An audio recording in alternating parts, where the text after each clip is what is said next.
of all of this. So, and we're going to give people, it's still pretty steadily people joining. So we're going to give it just another couple minutes, and then I'll start teaching, but let's give it a couple minutes and you guys can just. Steve, can I ask you one question? Because only one, Marty. It's two weeks from the start of the high holidays. I personally don't know how we're supposed to get together, Zoom in or whatever it is. When are we going to get instructions on that? On September 8th. Okay. On September 8th, we'll be sending out, you'll receive an email that will have an access code that belongs only to you. And then on Erev Rosh Hashanah, you'll get an email, you'll click on the link, you'll put in your access code, and you'll be able to watch the service. So it's all coming out on September 8th. 4 more days, Marty. Okay. I'm going to set my alarm for 1 in the morning to make sure I get up and get that email. Yeah. You know, we didn't have time to do it, but we were gonna make a funny video about, you know, there are obvious downsides to not being together for the High Holy Days in the sanctuary like we're used to, but we were gonna make a video of the upside of the downside and all the good things about being able to be at home and watch services in your pajamas, and you can fast forward when it's boring. I mean, when in real life could you fast forward a service? That's the greatest thing ever. So Steve, I got a question for you and interrupt you before everything starts. And I want to go back to something that you said about happiness and joy. What are you forgetting? What did you forget? You're looking for something. One second. My teapot fell off. I feel strange without it, but I don't know where it is. That's weird. Huh. Okay, go ahead, Karen. I'll look and I'm listening. Okay, that's all right. I want you to find it because I know how annoying. Good. I got it. Good. This way you'll be present. I felt like an imposter there for a minute. Okay, go ahead. Okay. No, you're never an imposter. Nobody could ever say that about you. At any rate, let me just ask you, go back to talking about for a minute, happiness and joy. You said we can be happy, but we have to make our joy. And I would like to know, how do you differentiate? Okay, so that's actually a part of the lesson today based on a verse in this week's Torah portion. So we'll get to it. Forgive me. No, you're just prophetic. That's all. You can't help yourself. You're prophetic. We are going to get into it. Thank you. Yeah. So anyway, we made a list of things that are going to be better because it's virtual. No parking. You can watch in your pajamas. You can fast forward. You can rewatch my sermon hundreds of times. It's just, you know, it is very strange. This is going to be the first. Optimist. This is going to be the first time in more than 35 years that I will be able to have Rosh Hashanah dinner with my family. This is amazing. Yeah. You see, there's a good thing from everything. Yeah. And more importantly for you, because you're always running like a crazy man. Yeah, you know, I have a suggestion, Steve, that I gave to the Huntington, and I said, even though the COVID will be over sometimes at some point, and everybody will want to go back to being present. But I said, as a thought, for those individuals who are becoming too old to join in person, it might be nice, in order to keep them involved, to have the opportunity to do a Zoom, even though you would be there in the flesh for those who, you know. I think we're going to have, and I mean this in a very positive way, going forward. I can only speak for the temple, obviously not for society itself, but I think that we're going to continue with this we're going to have a parallel structure where we will do things sometimes simultaneously in real life and online. At other times, one will be offered later than the other. You know, for example, we might do a live event and then broadcast it later. But I think we're in a new world that is going to be a better world as a result of all of us, some dragged kicking and screaming, others willingly into this new technology, which is only new to us. Of course, the millennials have been doing this forever.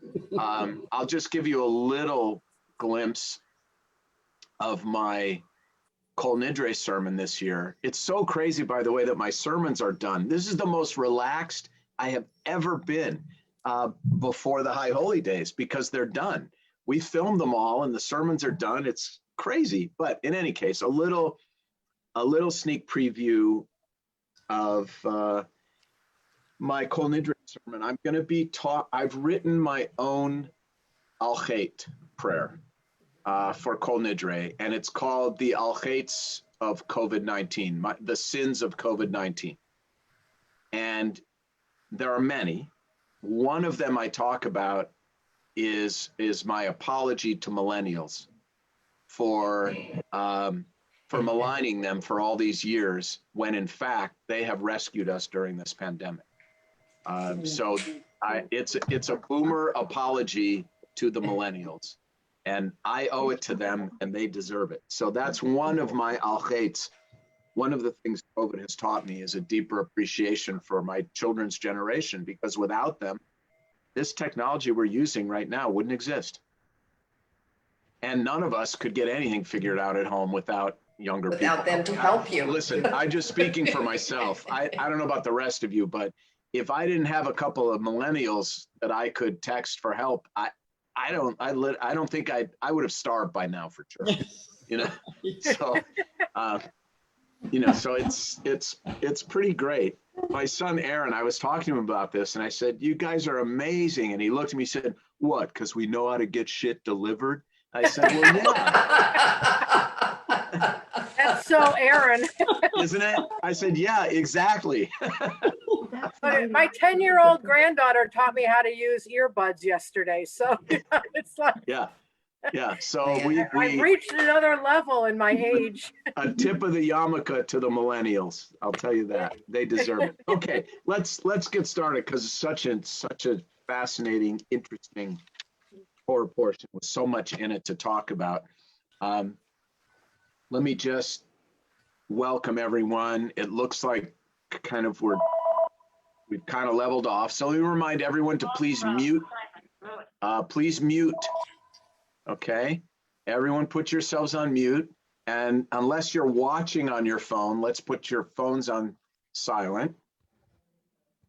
And then when you want to ask a question or a comment or whatever, just put something in the chat or raise your hand. And, Don Levy is with me, our amazing Don Levy, the head of our communications department. So Don and I will be looking for raised hands, and we'll unmute you, and we'll have a great conversation today. Before we begin, as always, we say a blessing. So I'd like everyone to join me. Those of you who know it, those of you who don't, it ends with the words La Asok B'divrei Torah.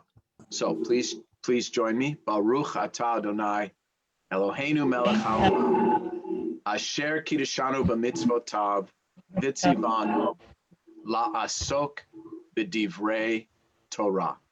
Which means, blessed are you, Adonai, our God, who sanctifies us with mitzvot, with commandments, and commands us to busy ourselves with the Torah. Okay, so here we go. The parsha is called Ki Tavo, which means when you enter, when you arrive, when you enter. Okay, everybody on mute. Sounds like someone's moving furniture. Please mute yourself. Are we good? Everybody on mute? Okay, thank you. Okay, so this is, let's give this some context. It's in the Book of Deuteronomy, which is the last book of the Torah. And the Book of Deuteronomy is, in a sense, almost like a second Torah, meaning it is a summary of everything that came before. A summary and a repetition of everything that came before, or much of what came before in the Torah. And it is a series of speeches from Moses to the Jewish people before he dies, and before then Joshua leads them into Canaan, which later becomes the land of Israel. So this is Moses's kind of last set of parenting speeches. This is his goodbye. And today it focuses very much on a couple of themes: gratitude and blessings and curses. Gratitude, blessings and curses. And we're going to begin with this discussion about gratitude and the importance of specificity when it comes to gratitude. Those of you who are following along, those of you who have a text, Deuteronomy, and you can do this on your phone, okay? Just search on your phone, Deuteronomy chapter 26. Deuteronomy 26, verse 1. That's where we're starting. So let me just read it for everyone, and then we'll talk about it. So this is Moses' instruction on God's behalf to the Jewish people about how they are supposed to behave when they enter the land of Israel. And here's how it goes. Ki Tavo, when you enter the land that your God is giving you as a heritage, and you possess it and you settle in it, you shall take some of the very first fruit of the soil which you harvest from the land that your God is giving you. Keep in mind, look at the repetition, that the Lord your God is giving you, that the Lord your God is giving you. So take some of the very first fruit of the soil. This is known in Hebrew as bikurim, the first of your produce. Put it in a basket. Go to the place where God will show you, will choose to establish God's name. Now, this is the important part. Listen to this formula that the farmer needs to recite out loud. We're going to get to that too, out loud, when the farmer brings the first fruits, first produce, because it wasn't all fruit, to the priest. Here's what the farmer has to say. I acknowledge this day before your God that I have entered the land that God swore to our ancestors to assign us. Okay? Then the priest takes the basket, and then the farmer says more. Here's what the farmer says. My father was a fugitive Aramean. He went down to Egypt with meager numbers and sojourned there. But there he became a great and very populous nation. The Egyptians dealt harshly with us and oppressed us, and they imposed heavy labor upon us. We cried to God, the God of our ancestors, and God heard our plea and saw our plight, our misery, and our oppression. And God freed us from Egypt with a mighty hand, by an outstretched arm, with awesome power, and by signs and portents, bringing us to this place and giving us this land, a land flowing with milk and honey. Wherefore I now bring the first fruits of the soil which you, Adonai, have given me. Wow. Okay. That is a long thank you. So my first question is, before we break this down, why is a simple thank you insufficient? Why can't the farmer bring the produce and simply say, thank you, God, Baruch atah Adonai, and call it a day? Why this speech of, I think it's like 72 words or something? Why this long, lengthy speech? Any thoughts about that? Or the content of this speech? I obviously have my own, but I'd like to give everybody a chance. What's going on here? Why can't you just say thank you?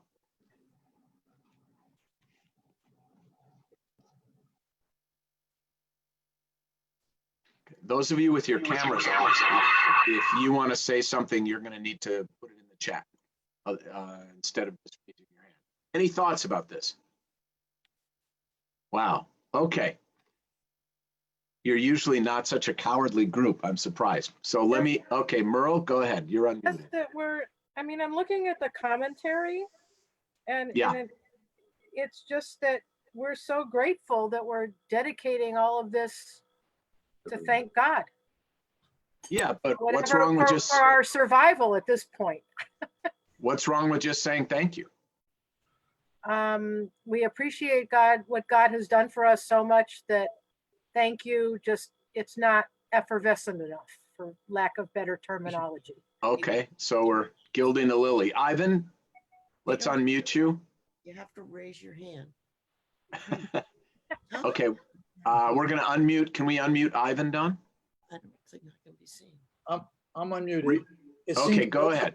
He wants to remind us of our heritage, lest we forget. Yeah, Yes. so, okay, good. I want to hold on to that and give Risa a chance, and then we'll go forward. Go ahead, Risa. Well, looking at the women's commentary, Yeah, they're talking about the need to review the history so that no one will forget, and to take note of the fact that it is missing the entire wilderness period and the revelation at Sinai.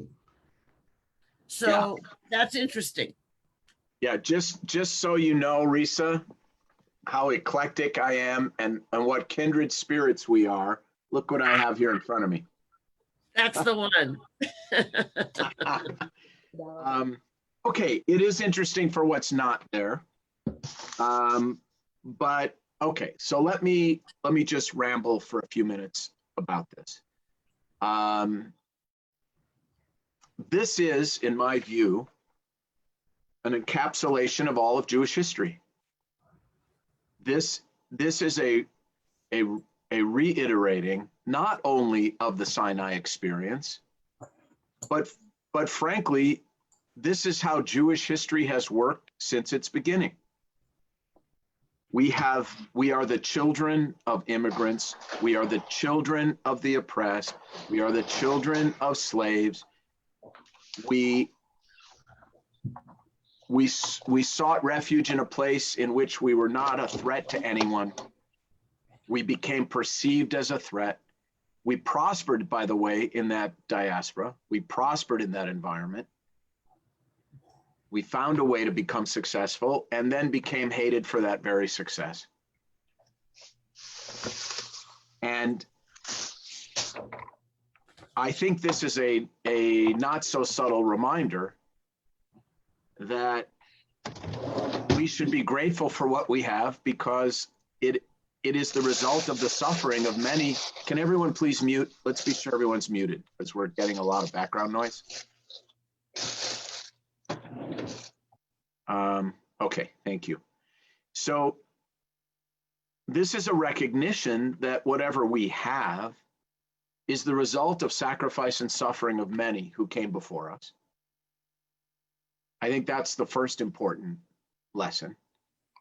And Risa, in my view, the wandering was not a time of oppression. It was a time of forming a nation state, etc. But it wasn't a time of terrible sacrifice that others had to make on our behalf, which is what I think separates this out. I said this the other night at a wedding. I was doing a wedding in a very fancy front yard of a very fancy Beverly Hills home. And I was talking to, two kids in their early 30s. And I said to them, your ancestors and mine didn't fight the battles they fought, didn't make the sacrifices they made, only so you could stand under a chuppah in Beverly Hills. They fought those fights and made those sacrifices so that their values would be perpetuated and so that you would perpetuate those values. Not so that you would take and take and take without a sense of gratitude and giving back. And it was a not so subtle reminder, as this is a not so subtle reminder. What I'd like to, let me just see, I think let me make a pause for comments, and then I want to talk about the specificity of the thank you, which I think I've learned over the years is an extremely powerful idea. I think it's what I'm going to write my column about this afternoon. But let's give a chance. Don Levy, I think you're aware of who wants to comment. So could you please go ahead and unmute and highlight whoever wants to make a comment? Great. Should I we- think Dana Schrager is up. Dana, go ahead. We'll unmute you. Hi, everybody. Shabbat Shalom. Shabbat shalom, Dana. What I'm thinking about in regard to this Torah portion is something psychological and emotional. And I think when you say thank you, it's really important to specify. Like, I don't think it's very helpful to tell your husband, thank you, you're a great husband. I mean, obviously that's nice to hear, but I think you want to communicate more. You want to say, like, I appreciate the way you listen to me. I appreciate you notice when I'm down and you come and give me a hug. I think you need to be specific with human beings. And really, it adds to your thoughtfulness. It gives it more meaning and more impact, in your own mind, but also in the receiver's mind. So I just wanted to add that. I think that's right. I think that the specificity, we're being taught here how a Jew says thank you, right? We don't just say thank you. We say thank you with specificity. Thank you for bringing to this land flowing with milk and honey. Thank you for this produce, some of which I am giving back. And I think this is true also of saying, I love you.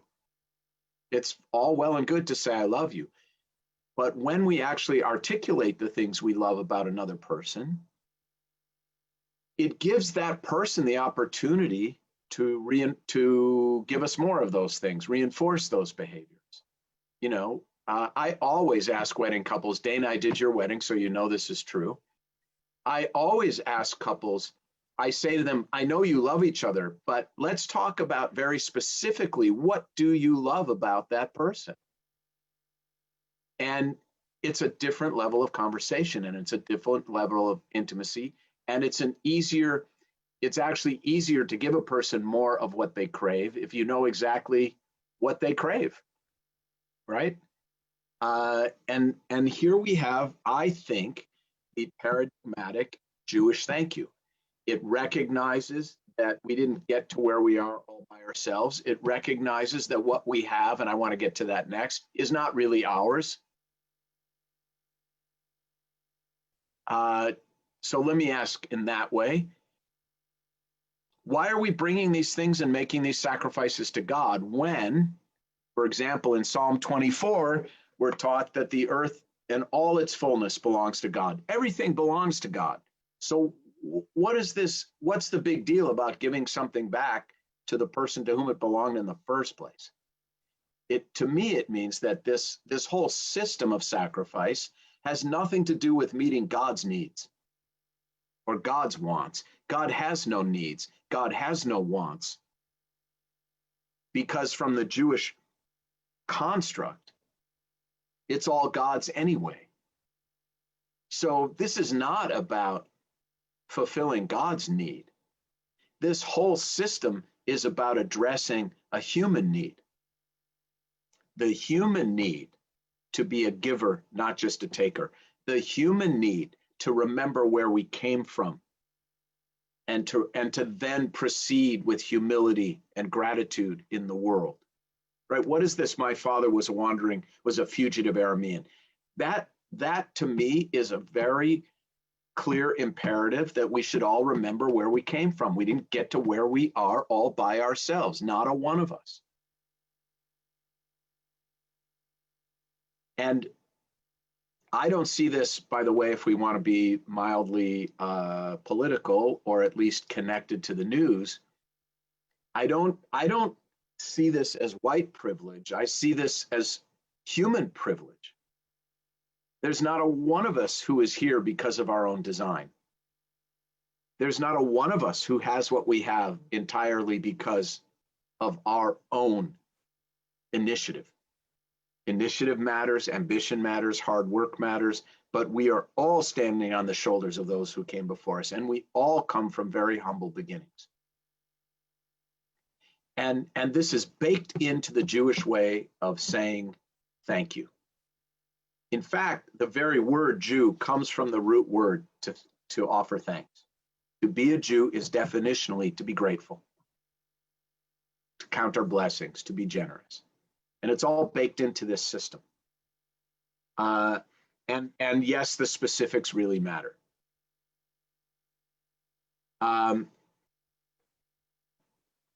Okay, any comments? I thought we had a couple more besides Dana. So can you, Don, help me out with that? I see Jeff, I see Miriam. Okay, Penina and Talia, and then Jeff, and then Miriam, okay? So let's unmute Penina and Talia. Hi, Shabbat Shalom, everyone. Shabbat Shalom. So I'm thinking about, I think it was Rabbi Nanis in one of her Torah studies mentioned, we talked about why is it something about the back of God, that you only see the back of God, Right. and how God goes before us. And I think about ancestors and how, you know, all my family, I'm first generation American, didn't really know my grandparents. So there's that disconnect. And so when I hear about all of the struggles that our people have gone through, it's hard to connect on a personal level. But going through this pandemic, it makes me identify more with the struggles of ancestors in the past. And I feel a deeper respect or connection in terms of what it is to go through hard times. Yeah. And so that I don't need to know them personally. Like, correct. Like seeing the back of God is enough. It's like knowing that they went before me is enough. Yeah. And so like today when I was picking figs from my tree, I was going to get on the ladder and get the high ones. And I like climbing the tree because it makes me feel like a kid. But I decided not to climb too high just because I want to leave some for the birds. And I thought, like, that's it. what I want to do. I don't want to take everything. I want to just leave some. So yeah. Beautiful. Penina? Okay. Well, I'm going back to the word Yehudi, Jew. Yes. Yeah. The word Yehudi comes from the word Judea. It's a person who came from Judea.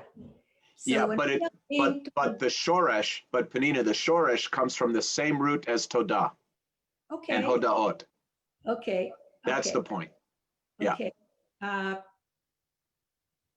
Right. So it's psycholinguistically, it's connected to the idea of gratitude. Okay. Right. But just for example, the United States, while that's a place, the words also are a concept, right? The concept of e pluribus unum, out of many one, united. And so it can be both geographic and I think spiritually defining at the same time. Okay. Well, thinking of history, if we would have had this Judea in before 1948, maybe 6 million of us wouldn't have perished in Germany. Yeah, and the I'm with you. let the boat come in and not turn back. My father-in-law had to bribe people to let his wife and his children come to Israel. Yeah, I know. So we are doing the best we know how and the best we can, but we always have to remember that there is a place for every Jew, and that's in Judea, in Israel. Yeah. That's why we are always there. Unless we misbehave, which we'll get to in a few minutes. The blessings, because we have to get to the blessings and curses, but it's Jeff and then Miriam, and then I want to move on to the next point. Go ahead, Jeff. Hello, Rabbi. Hi, Jeff. One of the elegant things about language is that we know there are two phases. That in your mind and thought, and that you actually speak out. Right. When you speak out the words, that is where the commitment is, because in your mind, you can challenge yourself and deny and commit and deny and commit. But when you speak out, just like in prayer, where you must speak out the words, the commitment and approach to God is through those words. I think that's a very powerful point, Jeff. It's one thing to feel something, it's another to say it. And to say it is to own it also. By the way, this is why in the recovery movement, a meeting begins with, hello, my name is Steve and I'm an alcoholic, because saying it is to own it, is to take responsibility for it. And many of you know, because we've taught, I've taught it, we've studied it together. The Rambam's Hilchot Tshuva, Maimonides' laws about repentance, one of the 4 steps is verbalizing the sin. You have to say it out loud. It is insufficient to think it. To think it. It has to be said, because to say it is to own it. So it's a very good point. Gratitude has to be more than felt. It has to be said. Very good point. Miriam, go ahead. Try to speak quickly. You said something in passing, Rabbi, just quickly, but it was so profound and so operative for me personally that I just want to react to it. Go ahead. You said, and when you tell somebody that they're good, they will continue to do good. Yes. And this is something we all forget. Teachers forget to do it in the classroom. They forget to say, what a wonderful group of people I'm teaching. I'm so fortunate to be your teacher. They forget to say simple statements like that, where everyone is inclusive. And then a parent at night when kids go to bed, they'll say they love them, they love them, they love them. But it's terribly important, psychologists say this, not me, that they look for something good the child did that day. Or, boy, I'm so happy that you did this, and the child will continue to do it. Yeah, and it's said with specificity, which I think is really important. So, we have now, I think, kind of unpacked this in a great way, that this is a microcosm of Jewish history. This formula of thank you.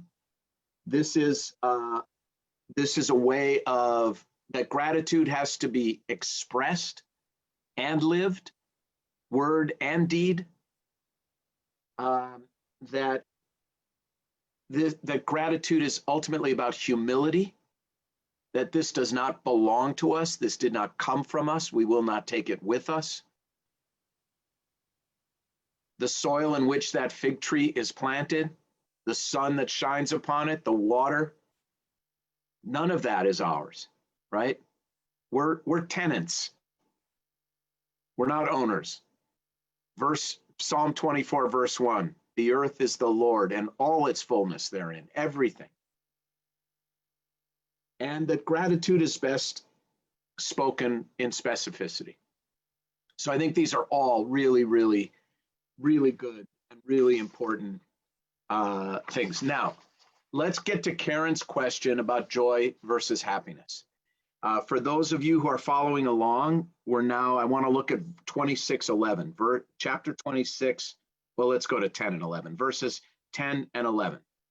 Okay, so just get the scene here. Everybody is bringing, when they enter the land and have their first harvest, they're all bringing their first fruits to the place that God will determine. And there's this expression of gratitude, and particularly gratitude for the state of Israel, although it wouldn't have been phrased that way. It's phrased as this land flowing with milk and honey. And here, let's continue. Verse 10, wherefore I now bring the first fruits of the soil, which you, Adonai, have given me, which you have given me. Again, this humble recognition that none of this is ours. You shall leave it before your God and bow low, again, a sign of humility, and bow low before your God. This nonsense that Jews don't bow, it just isn't true. If anybody's ever said to you, Jews don't bow, it's not true. It's that Jews don't bow to human beings. They don't bow to kings and dictators. We definitely bow, but only to God. And I think that's a very important conception about Judaism. Yom Kippur is coming, when we literally lie flat on the ground on our bellies, the more traditional Jews, many certainly on their knees. So don't let anyone tell you Jews don't bow. It's that Jews don't bow to other human beings. I digress. You shall leave it before your God and bow low before your God. Now, here's to Karen's question.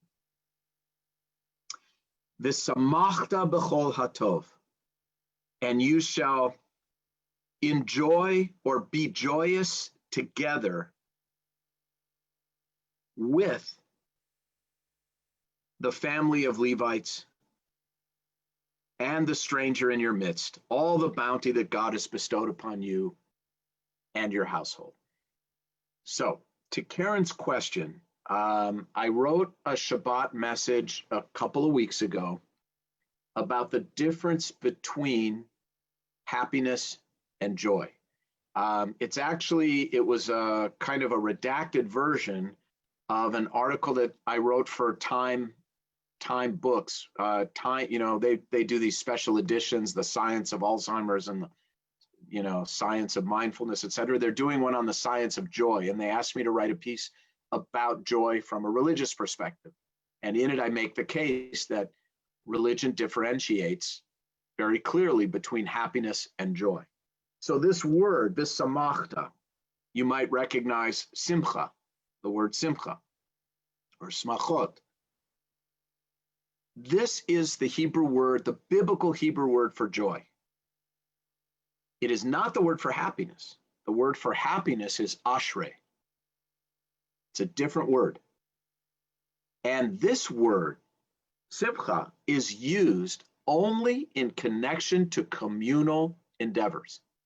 It is never used in the instance of an individual, which to me is a very profound idea. And Karen, I'm going to just try and quickly summarize and hope that it's sufficient. And if not, you'll let me know.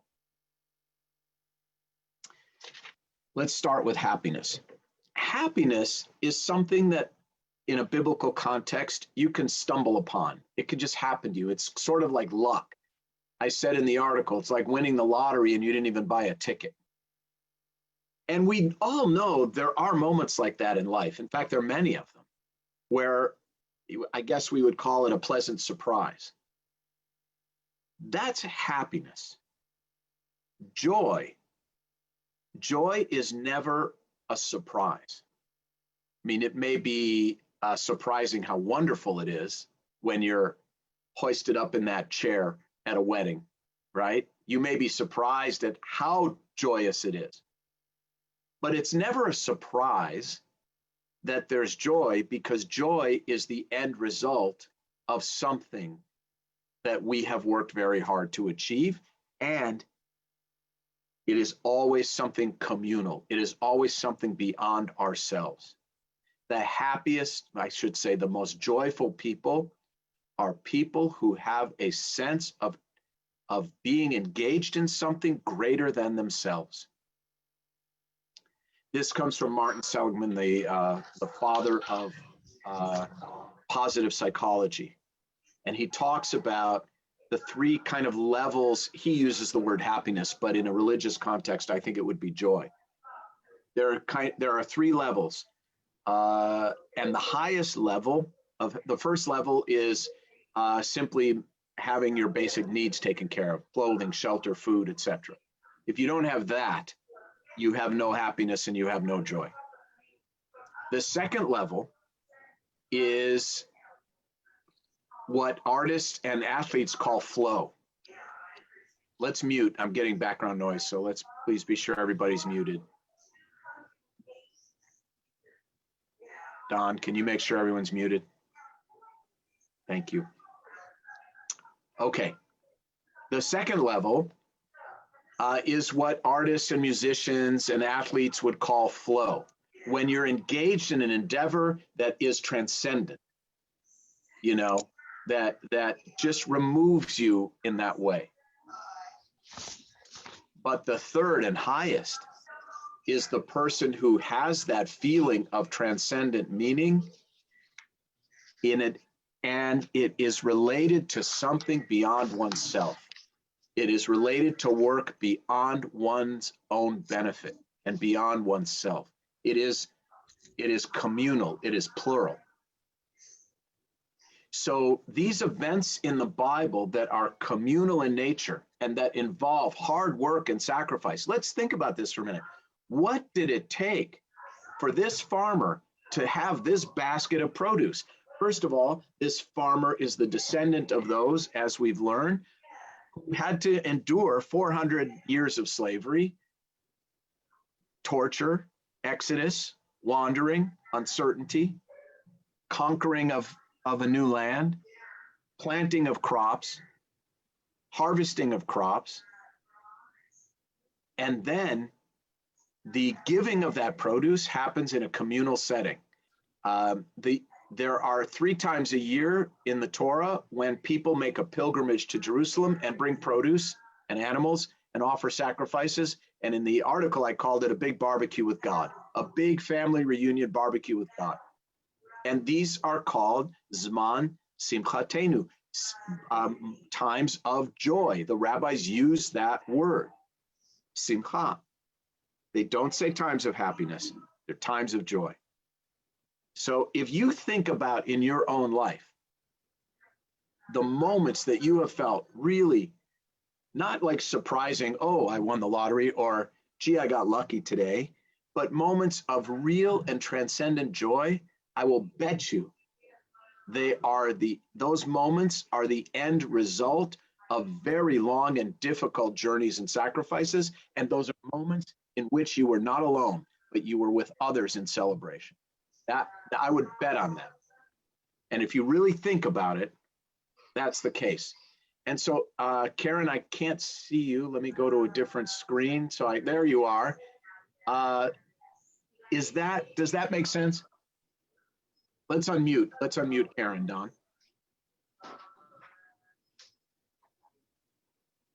Okay, I can unmute myself. Okay. Can you hear me?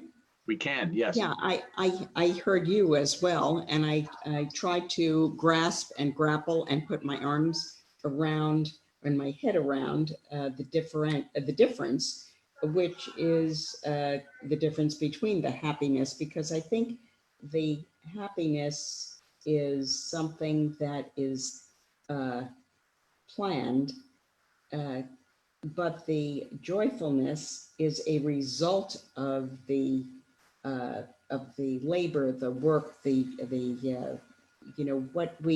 what we do in life to complete us by working towards something, and then having the fruit of that is the joy. Yeah, the way I put it in the article is that joy is the fruit of a slow growing tree. Right? Okay, yes, I could hear that. Okay, maybe that's a way in the context of this agrarian metaphor that we're given in the Parsha. Maybe that's the best way to put it. That happiness is the fruit of a slow growing tree. A lot of work, a lot of tending, a lot of sacrifice.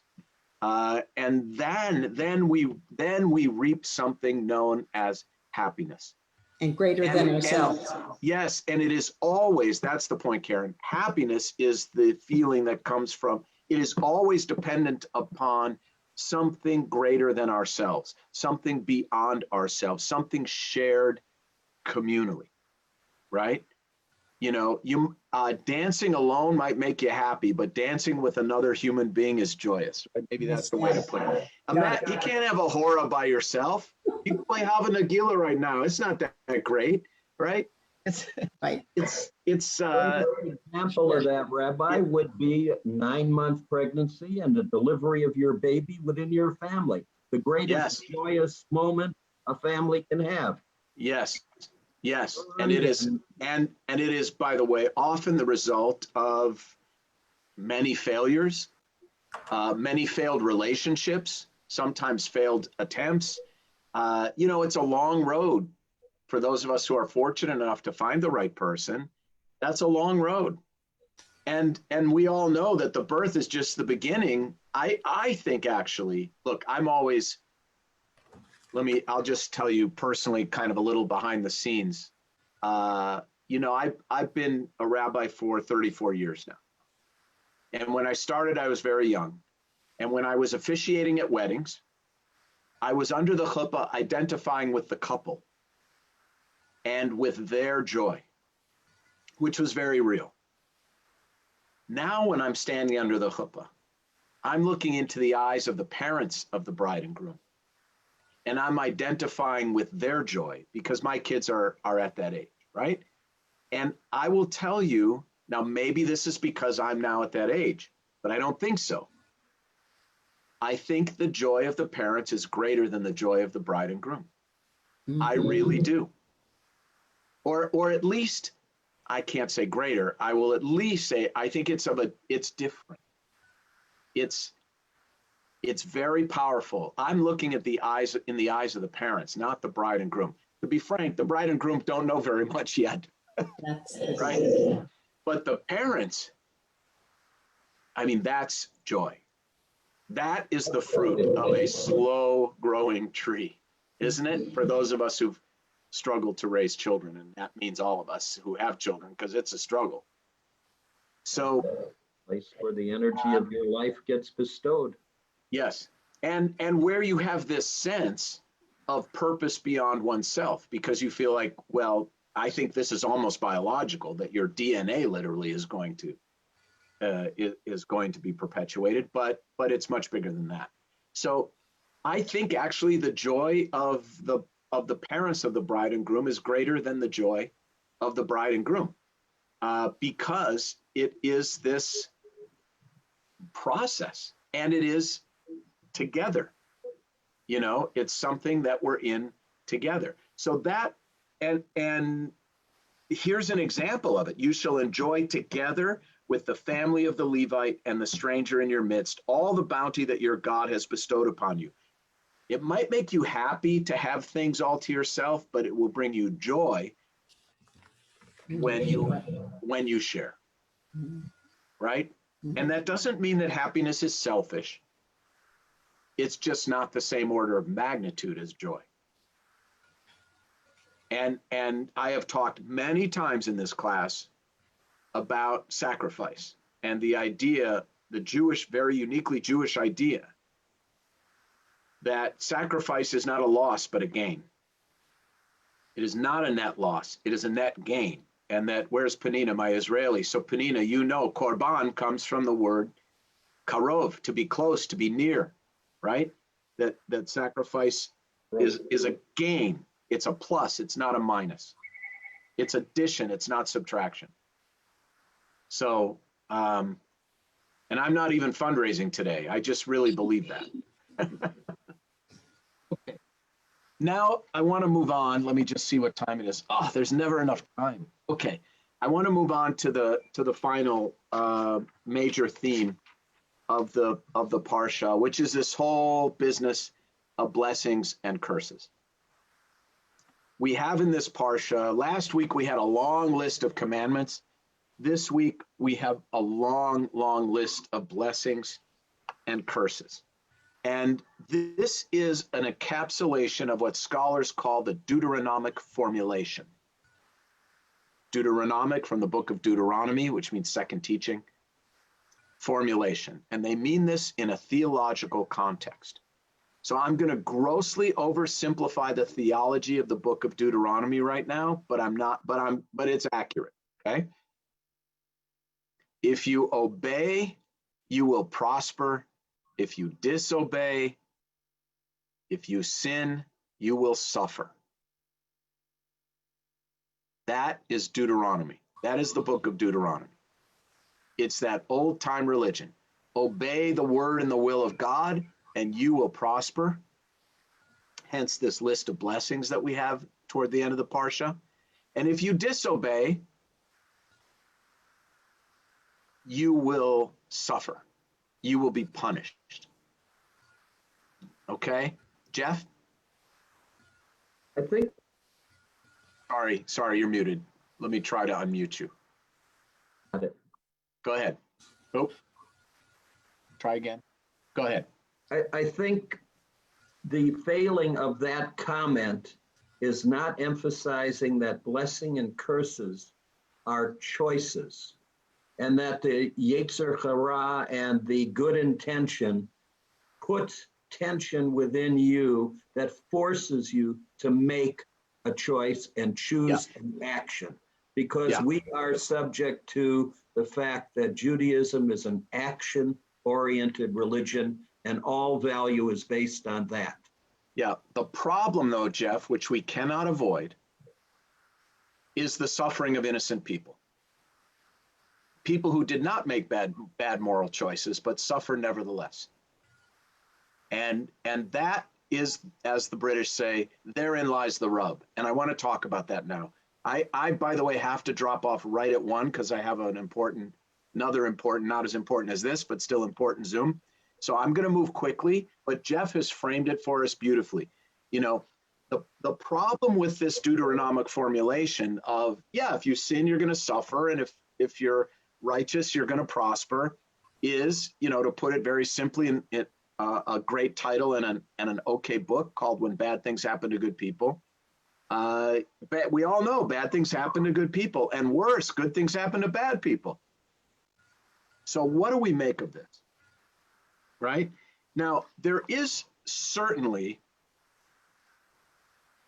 I'm just going to run through the possibilities all too quickly, and maybe we can do this again on another class. Number one, it is sin as punishment. That whether people admit it or not, they deserve the punishment they're receiving through these curses. There's also the idea that while the individual may not make bad choices and sin, societies collectively make bad choices and sin, and the innocent therefore are punished along with the guilty, right? That if those of us who wear masks are surrounded by people who don't wear masks, we could be punished for not our own poor behavior, but someone else's. So that's another idea that kind of deals with this issue of the suffering of the innocent, or what rabbis and theologians call theodicy, which is the issue of God and the problem of evil. The next is that curses are actually blessings in disguise. You know, there's a verse in this Parsha, 28:6, where Moses says that God will bless our coming and our going. And there's this whole conversation among the rabbis that that's backwards. Shouldn't it say that God will bless our going and our coming, that we'll be blessed when we leave our home and blessed when we return? And the commentators say, well, that's true for your home, but it's not true for the land of Israel. That you're going to be blessed coming into the land of Israel. And if you misbehave, individually or collectively, and you're exiled, it may not seem like it at the time that when you're being kicked out of the house, but it's actually a blessing. You're going to be blessed in your leaving too, not just your coming.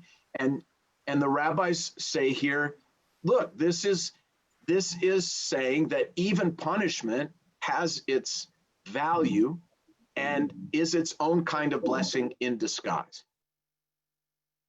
Now, could I ever bring myself to say that about the Holocaust, for example? I can't. I wouldn't. I can't. I don't believe it.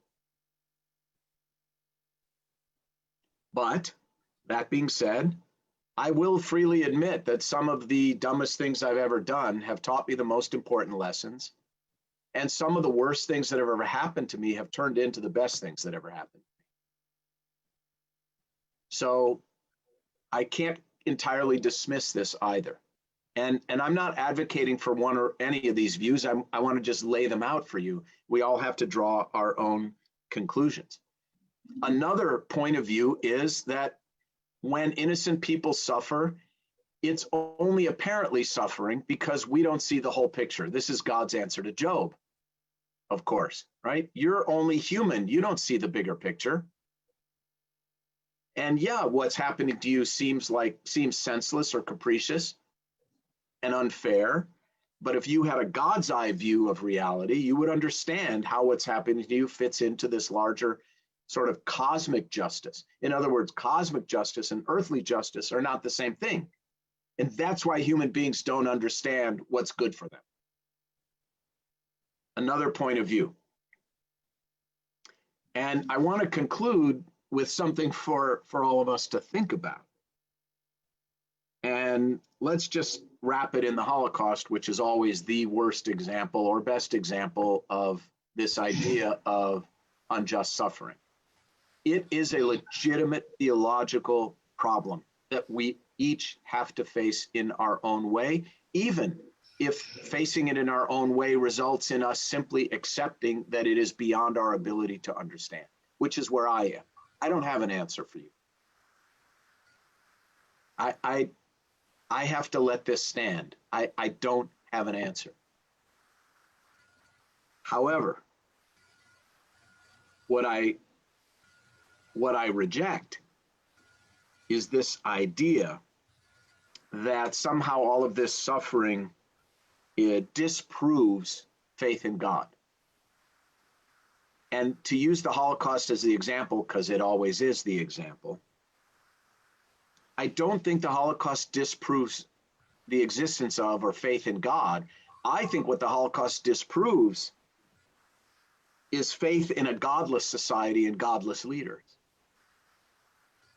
If you think for a moment about the most brutal, oppressive, murderous regimes of the entire 20th century, there were three of them. The Nazis under Hitler, the Maoists under Mao, and the communists under Stalin.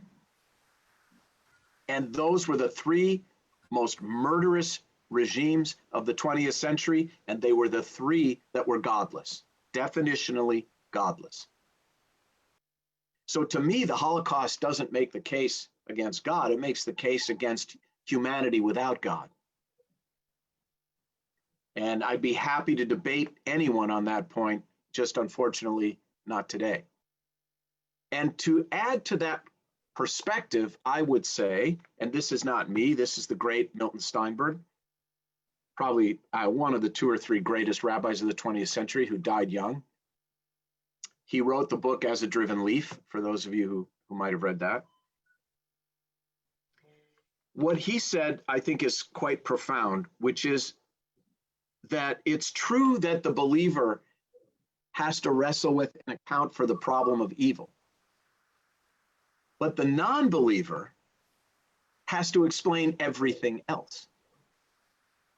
Right? So we have the problem of wrestling with and explaining evil. The non-believer has a bigger problem, which is to explain the existence of everything else. Is it all just random? Is there no purpose to it? Is there no meaning? Is there no rhyme or reason to life itself? How did we get here? Why are we here? You know, so if I had to choose which problem to live with, I choose to live with the problem of seemingly unjust suffering and evil. I will take that over the problem of complete randomness and lack of meaning or purpose or design. I guess we all have to choose. So with that pretty heavy thing to think about, I'm going to wish everybody a beautiful, beautiful Shabbos, Shabbat Shalom. Even if you're isolated, remember that joy comes from sharing. So you got to Zoom and call and reach out to the people you love and who you know love you this Shabbos, and it'll make it sweeter, I promise. And I really want to thank all of you for being with me today. I apologize that I have to drop off so quickly for the next thing. But, you know, I'm tending the Lord's vineyard today. The work is never done, right? The rabbinate is the fruit of a slow growing tree. Thank you for your time. Shabbat Shalom, everyone. Shabbat Shalom. Shabbat Shalom. Shabbat shalom. Shabbat shalom. Shabbat shalom.